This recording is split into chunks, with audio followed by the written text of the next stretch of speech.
ശരിക്കും എന്താണ് ഈ സെറാമിക് കോട്ടിങ്ങിൻ്റെ പ്രോസസ്സ്? എങ്ങനെയാണ് നിങ്ങളൊരു വണ്ടി കൈ കിട്ടിക്കഴിഞ്ഞാൽ എന്തൊക്കെയാണ് ചെയ്യുന്നത്? നമ്മൾ ഫസ്റ്റ് വണ്ടി ഫുള്ള് വാഷ് ചെയ്യും, ഡീറ്റെയിലിംഗ് ചെയ്യും. അതായത് എഡ്ജസൊക്കെ ക്ലീൻ ചെയ്ത് അത് ഈ ലൂസായിട്ടുള്ള ഡേർട്ട്സും കാര്യങ്ങളും ഒക്കെ റിമൂവ് ചെയ്യും. അതിനുശേഷം നമ്മൾ ക്ലേ ചെയ്യും. ക്ലേ ചെയ്യണം എന്തിനാന്ന് വെച്ച് കഴിഞ്ഞാൽ നമുക്ക് ഈ വണ്ടിയിൽ കുറേ പെയിൻറ്റിൽ ഇൻസേർട്ടഡ് ആയിട്ടുള്ള കുറച്ച് ഇതുണ്ടാവും, പിന്നെ ഓവർ സ്പ്രേ ഉണ്ടാവും, അങ്ങനത്തെ കാര്യങ്ങളൊക്കെ റിമൂവ് ചെയ്യാൻ ക്ലേ ചെയ്യും. അപ്പോൾ ഒന്ന് സിൽക്കി സ്മൂത്ത് ആവും വണ്ടി ഫുള്ള്. അതിനുശേഷം പിന്നെ വരുന്നത് ഈ സ്ക്രാച്ചസ് ഒക്കെയാണ്. Swirl marks, scratches, micro scratches. ഇതിന് പല രീതിയിലുള്ള പോളിഷിങ് ഉണ്ടാവും, പല രീതിയിലുള്ള പാഡ് ഉപയോഗിക്കും. അത് ചിലപ്പോൾ 2, 3, 4 സ്റ്റെപ്സ് ഉണ്ടാവും. ഇപ്പം വളരെ മോശമായിട്ട് ഓക്സിഡൈസ് ചെയ്തേക്കുന്ന വണ്ടിയാണെങ്കിൽ ചിലപ്പോൾ നമ്മൾ വെറ്റ് സാൻഡിങ് ചെയ്യേണ്ടി വരും. അപ്പോൾ ആ ഒരു പ്രോസസ്സിന് ശേഷം വണ്ടി പിന്നെയും വാഷ് ചെയ്ത് പിന്നെ ഈ കോമ്പൗണ്ട്സൊക്കെ അതിൻ്റെ കോമ്പൗണ്ട്സ് ഫുള്ള് നമ്മൾ ക്ലിയർ കോട്ടിൽ നിന്ന് റിമൂവ് ചെയ്യണം, എന്നാലേ സെറാമിക് കോട്ടിങ് പ്രോപ്പറായിട്ട് ഇതിൽ പിടിക്കുള്ളൂ. അപ്പോൾ അതിന് വേണ്ടി നമ്മൾ IPA എന്ന് പറയുന്ന സൊല്യൂഷൻ വെച്ച് വണ്ടി ഫുള്ള് വാഷ് ചെയ്യും. അതിനുശേഷം നമ്മൾ സെറാമിക് കോട്ടിങ് അപ്ലൈ ചെയ്ത് ഒരു ആപ്ലിക്കേഷൻ പാഡിൽ ഇത് അപ്ലൈ ചെയ്ത് ഫുൾ തേച്ച് പിടിപ്പിച്ചിട്ട് നമ്മളത് അതിൻ്റെ സോൾവെൻറ്റ്, അതിൻ്റെ എക്സ്ട്രാ വരുന്ന റെസിഡ്യൂ നമ്മൾ തുടച്ചെടുക്കും മൈക്രോ ഫൈബർ കൊണ്ട്. ഇനി ഇതൊന്നും ഇല്ലാത്ത ഒരു പുതിയ വണ്ടിയാണെങ്കിൽ ഇതൊക്കെ ചെയ്യേണ്ട ആവശ്യമുണ്ടോ? ചെയ്യണം. കാര്യം ഇത് ചെയ്യണോ വേണ്ട എന്നുള്ളത് ഒരു വണ്ടീനോട് താല്പര്യമുള്ളവരാണ്, ഓപ്ഷണലാണ്. അതെ, താല്പര്യമുള്ളവരാണ് ഇത് ചെയ്യുന്നത്. ഇപ്പോൾ സുജിത്ത് തന്നെ നോക്കിയാൽ അറിയാൻ പറ്റും. അതായത് നമ്മളിത് ചെയ്യാത്തൊരു വണ്ടി, ഇപ്പോൾ ഒരു വൈറ്റ് കാറാണെന്ന് വിചാരിച്ചോ, ആ ഒരു ചെയ്യാത്തൊരു കാറ് ഒരു 6 മാസം കഴിയുമ്പോൾ ഒരു യെല്ലോ ഷെയ്ഡ് കയറി വരാറുണ്ട്. അത് എക്സ്റ്റേണൽ ലെയർ ഓക്സിഡൈസ് ചെയ്യണതാണ്. പക്ഷെ ഇങ്ങനെ ഈ സെറാമിക്കൊക്കെ ചെയ്ത് കഴിഞ്ഞാൽ അങ്ങനെ ഓക്സിഡേഷനും കാര്യങ്ങളൊന്നും വരില്ല. അതാണത് അതിൻ്റെ ഒരു ഗുണം, അതാണ്. പിന്നെ ഇത് എല്ലാവർക്കും പറഞ്ഞിട്ടുള്ളതല്ല, ഞങ്ങളിത് എല്ലാവർക്കും സെല്ല് ചെയ്യാറുമില്ല.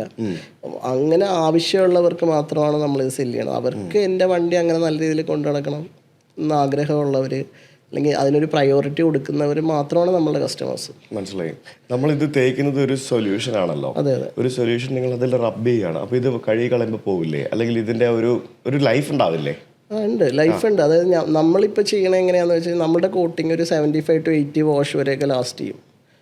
നമ്മളത് ടെസ്റ്റ് ചെയ്ത് നോക്കിയിട്ടാണ് നമ്മൾ പറയണത്. നമ്മൾ ഒരു വണ്ടിയിൽ അപ്ലൈ ചെയ്ത് ഒരു 80 പ്രാവശ്യം വണ്ടി വാഷ് ചെയ്തിട്ടും പിന്നെയും ഇതിൻ്റെ ഹൈഡ്രോഫോബിക് എഫക്ട്സും കാര്യങ്ങളും ഒക്കെ ഉള്ളത് കൊണ്ടാണ് നമ്മളത് പറയുന്നത്. അൾട്ടിമേറ്റ്ലി നമ്മൾ അങ്ങനെ പെർ വാഷാണ് നമ്മളെപ്പോഴും പറയുന്നത്. കാര്യം ഇതൊരു അബറേഷൻ റെസിസ്റ്റൻ്റ് ആയിട്ടുള്ള കോട്ടിംഗ് അല്ല സെറാമിക് എന്ന് പറയുന്നത്. ഉരച്ച് കളഞ്ഞാൽ പോണ സംഭവമാണ്. നമ്മളത് വെച്ചിട്ടാണ് പറയണത്. ഓക്കെ, ഞാനിപ്പോൾ ഒരു വണ്ടി നമ്മൾ first set of ceramic coating ചെയ്തു. അപ്പോൾ ഇതിന് ശേഷം വീണ്ടും ടോപ്പപ്പ് ചെയ്തുകൊണ്ടിരിക്കണോ?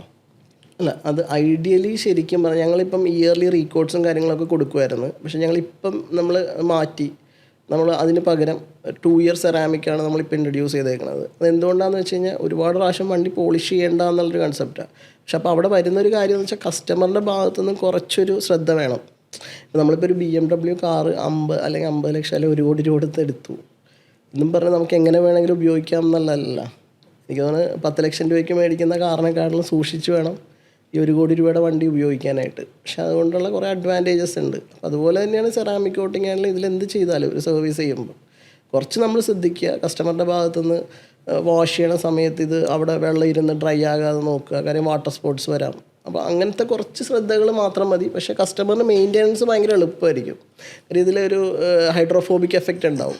അപ്പോൾ വാഷ് ചെയ്യാൻ എളുപ്പമാണ്. വണ്ടി വാഷ് ചെയ്ത് നമ്മളൊന്ന് ഡ്രൈ ചെയ്യാനായിട്ട് ജസ്റ്റ് ഒരു മൈക്രോ ഫൈബർ ക്ലോത്ത് ഇട്ടിട്ട് ജസ്റ്റ് ഇങ്ങനെ വലിച്ചെടുത്ത് കഴിയുമ്പോൾ തന്നെ ആ ഡ്രൈ ആവും.